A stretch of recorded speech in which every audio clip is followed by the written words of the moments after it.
প্রিয় দেশবাসী, সবাইকে আমার 15ই আগস্টের সালাম এবং শুভেচ্ছা। আপনারা সবাই কেমন আছেন? আশা করি আপনারা সবাই আল্লাহর রহমতে মেহেরবানিতে সবাই ভালো আছেন।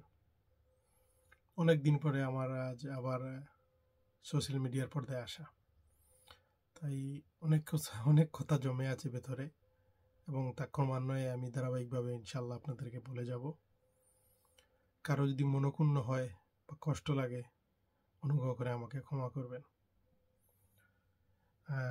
আজ আমরা তো প্রত্যেক সময়ই আমাদের রাজনৈতিক মতবাদ এবং আমাদের যে ধারণা, যে বিশ্বাস, সেগুলো আপনাদের কাছে পৌঁছে দেওয়ার জন্য আমরা এখানে আসি।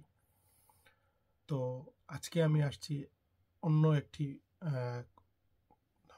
আমাদের বাংলাদেশের যে অন্য দেশের মাধ্যমে বাংলাদেশে একটা সমস্যা তৈরি করা হচ্ছে, সেই সমস্যার ক্রমান্বয়ের যে আমাদের নানান ক্ষতিকর দিক এবং নানান রকম অসুবিধার সৃষ্টি হচ্ছে, সেটা নিয়ে আপনাদের সম্মুখে আমি তো আজ আলোকপাত করব। আর বিশ্লেষকদের বিশ্লেষণ তো আলাদা। তো সামান্য একজন বাংলাদেশের নাগরিক হয়ে চোখের সামনে আমাদের দেশকে অর্থনৈতিকভাবে কেউ যদি পঙ্গু করতে চায়, সেটা তো মেনে নেওয়া যায় না। আর একজন সাধারণ নাগরিক হিসাবে বাংলাদেশের সব নাগরিকের কাছে আমার একটাই আকুল এবং মিনতি, আপনারা সবাই এই আগ্রাসী ক্ষমতাসীনদের বিরুদ্ধে কথা বলুন। সেটা রাজনৈতিক হোক বা অর্থনৈতিক বা যে কোনো সামাজিকই হোক। তো আমরা ইতিমধ্যে দেখতে পাচ্ছি যে বাংলাদেশে এখন সিলেট, চিটাগাং বা যে কোনো জায়গায়, প্রধানত আমাদের সিলেটে, আমাদের বিশেষ করে আমি যখন বাংলাদেশি, সিলেটও আমার একটা অংশ এবং বাংলাদেশ, সিলেট আমার জন্মভূমির জায়গা। তো এই বশত যখন আমি দেখি আমাদের সিলেটকে অর্থনৈতিকভাবে পঙ্গু করার জন্য বাংলাদেশের এক শ্রেণীর আওয়ামী গণ্ডমূর্খ এবং বাংলাদেশের আওয়ামী স্বার্থান্বেষী ইন্ডিয়ার স্বার্থকে রক্ষার জন্য সিলেটকে ওরা ব্যবহার করতেছে।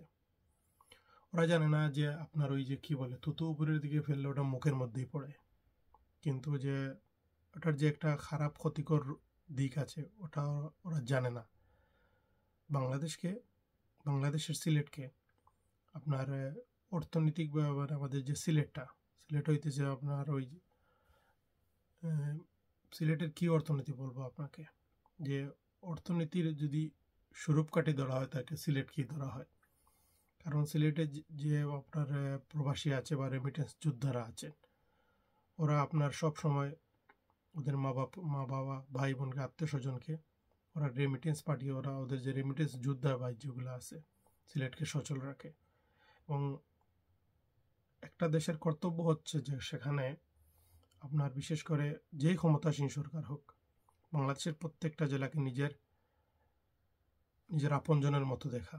কিন্তু আমরা ইতিমধ্যে দেখতে পাচ্ছি যে ওই ক্রমান্বয়ে সিলেটকে অর্থনৈতিকভাবে পঙ্গু করার জন্য নানান রকম প্রতিক্রিয়া এবং ক্রিয়া বাংলাদেশে ক্রমান্বয়ে ওরা চালিয়ে যাচ্ছে।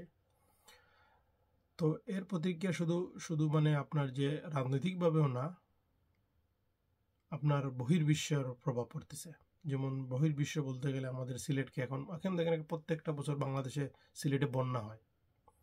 এই বন্যার কারণ স্বরূপ যদি আমরা জানতে চাই, আমরা তো আমাদের নিজেদেরকেই দোষারোপ করব। কারণ সিলেটের অনেক নদী-নালা মানুষ আমাদের চোখের সামনেই দেখা আছে, অনেক নদী-নালা ভরাট করে এখন মানুষ ঘর বাড়ি বিল্ডিং তৈরি করে ফেলছে। কারণ পানি যাওয়ার জায়গা নাই। তো পানি যখন বৃষ্টির পানি হয়, বৃষ্টির পানিতে জলাবদ্ধতা হওয়ার কারণ মূলত প্রধান কারণই হইতেছে আপনাকে পানিটা যাওয়ার রাস্তা পাইতেছে না। তখন এইটা যদি আমাদের মধ্যে আমরা এখন একজন আরেকজনকে দোষতেছি, কিন্তু প্রধান দোষার্থ মানুষ হইতেছে ওই যে আপনার ইন্ডিয়ান ওইগুলারে। কারণ আমাদের দেখেন আপনি সিলেট জয়ন্তাগঞ্জ সাইডে আপনি ওদের আসাম সাইডের যে আপনার সাইড যেগুলো আছে, আসাম সাইডের ওইখানে একটা টিপাই মুখ বাদ দিছে, টিপাই মুখ বাদ। তারপর আপনি পাইলেন আবার ওই আমাদের সুনামগঞ্জের ওই সাইডে পাইলেন মেঘালয়ের চেরাপুঞ্জি যেগুলো এশিয়ার মধ্যে সবচেয়ে বৃষ্টি যেই জায়গায় হয়, চেরাপুঞ্জি যেটারে বলে আপনার, ওই জায়গায়। তো ওইখানকার পানি যখন বাংলাদেশে, তারপরে টিপাইমুখের আমাদের যে প্রস্তাবিত যে পানি আছে ওই পানি পাই না। ওদের একটু বৃষ্টি হলে ওরা ডাম্প খুলে দেয়। আবার একসাথে যখন পানিটা আসে বাংলাদেশে আসে আবার কুশিয়ারা এবং সুরমার মোহনায় ওদের বরাক নদী হতে। তো যে পানিটা বাংলাদেশে আসে ওই পানিটা মানে প্রয়োজনের তুলনায়, বর্ষা মৌসুমে প্রয়োজনের তুলনায় যদি অতিরিক্ত পানি আসে, সেই পানি তো যাওয়ার মতো রাস্তা বাংলাদেশে নাই, কারণ ভূমিদস্যুরা এটা দখল করে ফেলছে। আওয়ামী লীগ হোক আর বিএনপি হোক, ওরা ভূমিদস্যু জায়গা দখল করে ঘর দুয়ার বাড়ি সবকিছু যার যা ইচ্ছা তাই বানাইছে। তো ওই পানিটা যাওয়ার রাস্তা নাই। পানিটা যাওয়ার রাস্তা না যাওয়ার কারণে ওই পানির যে নদী নালা খালবিল ওগুলো ভরাট হয়ে গেছে। এখন পানি যাওয়ার রাস্তা না পেয়ে ওটা সড়কের মধ্যে উঠে, মানুষের ঘর বাড়িতে উঠে, আবার আপনার ওই জলাবদ্ধতা সৃষ্টি হয়। এটা তো আমাদের বাংলাদেশের মানুষের, আবার আমি শুনছি যে আমাদের সুনামগঞ্জ কিশোরগঞ্জ যে সাইডগুলো আছে, ওখানে কোন একজন আওয়ামী মন্ত্রী ওখানে হাওরের মাছ দিয়ে বাঁধ তৈরি করে উনি রাস্তা তৈরি বানাইছেন। ওইটার একটা প্রভাব আছে, কারণ কিশোরগঞ্জ সুনামগঞ্জ ওইগুলো বর্ডার সাইড, আবার কুশিয়ারার মোহনা ওইগুলো আবার সিলেটের ওইগুলো পানিগুলো আবার সিলেটের দিকে আসে। তো মূলত আমরা এখন মানে সিলেটকে মূলত ইন্টারন্যাশনালি আপনি একটা দ্বীপই এখন বলা চলে, কারণ চারিদিকে পানি। প্রত্যেক বছরই যখন বর্ষার মৌসুমে পানি উঠে দিলে একটা দ্বীপ। তো আমি এর মূল কারণ যেগুলো হইতেছে আমাদের জলাবদ্ধতার প্রধান কারণ হইতেছে ওই ইন্ডিয়ার টিপাইমুখ বাঁধের পানি, কারণ ওরা ইচ্ছাকৃতভাবে ওরা আমাদেরকে জলাবদ্ধতা সৃষ্টি করে, কারণ সিলেটকে অর্থনৈতিকভাবে পঙ্গু করার জন্য ওরা এই প্রচেষ্টা চালিয়ে যাচ্ছে। তারপর আমাদের সিলেটের গন্ডমুর্গগুলো আওয়ামী লীগের নেতারা আছে, ওইগুলা জানে যে, কারণ ওই বিষয়ে কথা বলতে গেলে আমারও এমপিত্ব চলে যাবে। কি বলবো, কারণ আমি এখন ছোট এই পাখি, যদি আমি চিল এবং বাজের সাথে যদি যুদ্ধ করতে চাই, ওরাই আমার টুকরে মেরে ফেলবে। তো আমি এইটাও কথা বলার শুধু প্রধান কারণ হইতেছে জনগণের দৃষ্টির সামনে নিয়ে আসার জন্য। কারণ ওই টিপাইমুখ বাঁধের যে প্রস্তাবিত পানি আছে, প্রস্তাবিত পানির মানে আপনারা কি বলবো, ইন্টারন্যাশনাল নিয়ম অনুসারে যে আপনার কোনো জায়গায় যদি আপনি বাঁধ দেন, ওইখানের বাঁধের যারা বাটি সাইডে যারা থাকে, ওদেরকে শুষ্ক মৌসুমে ওদেরকে আপনি প্রত্যেক সেকেন্ডে 48 লিটার্স একটা যে পানির যে পাইপ যেগুলো থাকে, ডাম্পের যে পানির পাইপ থাকে, ওই পাইপের শুধু ওইটা তো ছোট না, ওটা অনেক বড়। ওই পাম্পের ভিতর থেকে প্রত্যেক সেকেন্ডে 48.16 ওই রকম, মানে ওই পাম্পের, এটা তো আমার মতো না, অনেক বড় পাম্প, ওইটার প্রত্যেক সেকেন্ডে ওইটার মধ্যে ওই রকম 48 লিটারের উপর পানি আসতে হবে প্রত্যেকটা পাম্প দিয়ে, প্রত্যেকটা পানির লাইন দিয়ে। কিন্তু ওই পানির শুষ্ক মৌসুমে আমরা ন্যায্য হিস্সা পাই না। তারপর আবার হয় কি, বর্ষা মৌসুমে যখন ওদের প্রচণ্ড বৃষ্টি হয়, ওদের সাইড প্লাবিত হয়ে যায়, তখন তারা একসাথে সব পানির যে আপনার ডাম্প আছে সবগুলা খুলে দেওয়ার কারণে এদিকে বাংলাদেশে বর্ষা, কারণ ওইটা তো বর্ডার এরিয়া, সিলেটের আপনার আসাম, আমাদের সিলেট, ওইটা মানে একই ঋতু বলতে গেলে, একই আপনার ঋতু পর্যায়ক্রমে চলে এখানে। কারণ আমাদের যখন বর্ষা হয় ওদেরও বর্ষা, কারণ বর্ষা হওয়ার কারণে অতিরিক্ত পানির চাপের কারণে আমাদেরকে বন্যায় প্লাবিত হতে হয়। আসলে আমরা যারা মধ্যবিত্ত আছি তারা তো মানে 3 বেলা না খাই, 2 বেলা খেয়ে তো চলতে পারবো, কারণ ঘর আছে, আপনার চলতে পারবো আলহামদুলিল্লাহ। কিন্তু ওই যে যেগুলা গরিব অসহায়, কাজ নাই, ঘরের ওপর পানি থাকার জায়গা নাই, আসলে প্রবলেমটা হইতেছে আমাদের এখন যে সমাজ ব্যবস্থা তৈরি হয়েছে, ওই সমাজ ব্যবস্থায় আপনার গরিবকে সম্মান দেওয়ার কোনো মানে আপনার এলিট শ্রেণীরা যারা আছে গরিবকে সম্মান দিতে চায় না, ওদের স্বার্থই ওরা দেখে। কারণ এখানে তো আপনার ওই 1-2 কোটির ব্যাপার না, ওখানে হাজার হাজার কোটি টাকার ব্যাপার। এটার জন্যই তো আমি টিপাইমুখ বাঁধের জন্যই তো জামাতের অনেক লিডারদের ইন্টারন্যাশনাল ক্রিমিনাল কোর্ট যেটা তৈরি করা হয়েছিল, ওটা তো আসলে ওদেরকে মারার জন্য, কিন্তু প্রধান কারণ ছিল, কারণ আমার এখনও মনে আছে 2009-এ আমি টিপাইমুখ আন্দোলনে গেছিলাম।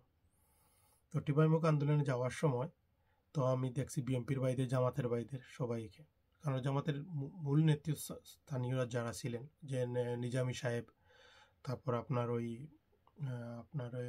জামাতের আছেন, আমাদের বিএনপির আছেন ইলিয়াস হোসেন, ইলিয়াস আলী ভাই উনি গুম হয়েছেন ওই টিপাইমুখের কারণে। আমি যা ধরতে পারতেছি ওই টিপাইমুখের কারণে ওনাকে গুম করেছে, কারণ তাদের নিজামী সাহেবকে ফাঁসি দেওয়া হয়েছে। তারপর আপনার জামাতের অনেক এটিএম শামসুজ্জামান তাহের ভাই, তারপর আপনার ওই অনেকে আপনার ওই আরও যে বিএনপি আপনার জামাতের যে নেতৃস্থানীয় যেগুলো ছিলেন ভাইরা, ওদেরকে, কারণ ওরা টিপাই মুখের চরম বিরোধিতা করেছিলেন, এই জন্য তো ওদেরকে ফাঁসি দেওয়া হয়েছে মূলত আমার মনে হইতেছে। ওই যুদ্ধপরাধী ওগুলা ভুল। তো আওয়ামী লীগের ওইগুলাই জানে, কারণ ওইটার বিরুদ্ধে কথা বলতে গেলে ওদেরও অস্তিত্ব থাকবে না। আর আমরা তো বিরোধী দলীয় নেতাকর্মী আর যেগুলো আছি, যারা আছি, ওই রকম কথা বলতে গেলে আমাদেরও জানের ওপর মানে অসুবিধা আসবে, কারণ এটা এলিট শ্রেণীর কারবার। আমরা এলিট শ্রেণীর এখন বিজনেস শ্রেণীর কারবার, কারণ রাজনীতিতে এখন আর মানে রাজনীতি রয়েছে না, রয়ে নাই। আপনার রাজনীতি চলে গেছে এখন এলিট শ্রেণীর কাছে, ব্যবসায়ীরাই এখন রাজনীতি চালাইতেছে। আর আপনি আমি রাজনীতিকে যদি রাজনীতিটা রাখতে চাই, ওটা পারবো না, কারণ এখন দুনিয়া জুড়ে রাজনীতিটা এখন ব্যবসা। তো এই ব্যবসার কারণে ইলিয়াস আলী ভাই, নিজামী সাহেব, আপনার জামাতের নেতৃস্থানীয় যারা আছেন তাদেরকে, ওইটার কারণে তাদেরকে আপনার তো রোশান হলে পড়ে ওদের রোশান হলে পড়ে ওদেরকে জীবন দিতে হয়েছে। তো এটা শুধু আপনাদের কথা প্রসঙ্গে বললাম। তো আরও আছে, তো আপনারা সবাই ওইটা আপনারা একটু পর্যালোচনা করবেন, দেখবেন কি হয়, কারণ সিলেটকে পঙ্গু করার একটা প্রয়াস চলতেছে। ওই আওয়ামী লীগ দিয়ে হওয়াটা হবে না, আমাদেরকে নিজেদেরই কিছু করতে হবে। তো আপনাদের কাছে আমার একটা আকুল মিনতি, আপনারা যারা সিলেটের অধিবাসী আছেন, সিলেটের ভাই বোনেরা যারা, আপনারা সোচ্চার হন, আপনারা সোচ্চার হয়ে সিলেটের পক্ষে কথা বলুন। সিলেট না, শুধু সিলেট না, বাংলাদেশের পক্ষে কথা বলুন, কারণ আপনিও তো বাংলাদেশের নাগরিক। কারণ আমরা শুধু এখানে এসে যদি কথা বলি আর আপনারা যদি শুধুমাত্র আপনাদের নাগরিক দায়িত্ব যেটা আছে সিলেটের আপনার যে কোনো জায়গার পক্ষে কথা বলুন, তাহলে আর আপনার কিছু লাগবে না। কারণ রাজনীতিক বাংলাদেশে তো এখন আর কোনো রাজনীতি রয়ে নাই, এক পার্টির দেশ, বন্ড শেখ মুজিবের বাংলাদেশ, ওইটা হয়ে গেছে। বাংলাদেশ আর সাধারণ নাগরিকের রয়ে নাই। তো আপনারা আর যাই করেন, আপনারা তো জানেন এই সরকারের বিরুদ্ধে কথা বললে গুম খুন সব কিছু হয়ে যায়। আপনারা আপনাদের নীতির সীমাবদ্ধতা বজায় রেখে আপনারা ওইটার আন্দোলনটা চালিয়ে যান। আপনারা যদি সিলেটকে বাঁচান, শুধু সিলেটকে বাঁচাবেন না, বাংলাদেশের অর্থনীতিকে বাঁচাবেন। কারণ বাংলাদেশের সিলেট একটা হইতেছে অর্থনীতির চাকা। 4টা চাকার একটা চাকা যদি আপনার অকেজো হয়ে যায়, তাহলে তো আপনার ওই গাড়িটাকে মানে ঠেলে ধরে নেওয়া অনেক কষ্টকর হয়ে যায়। আর আশা করি আপনারা সবাই আপনাদের নিজ স্ব দায়িত্ব থেকে আপনারা এটা করবেন। এই শুভকামনা রেখে বাংলাদেশের একজন নাগরিক হিসাবে, বাংলাদেশের একজন দেশমাতৃকের একজন সন্তান হিসাবে আপনাদের কাছে অকল আবেদন জানাচ্ছি। আপনারা সবাই ভালো থাকবেন, আশা করি আপনারা সবাই সুস্থ থাকবেন। আসসালামু আলাইকুম।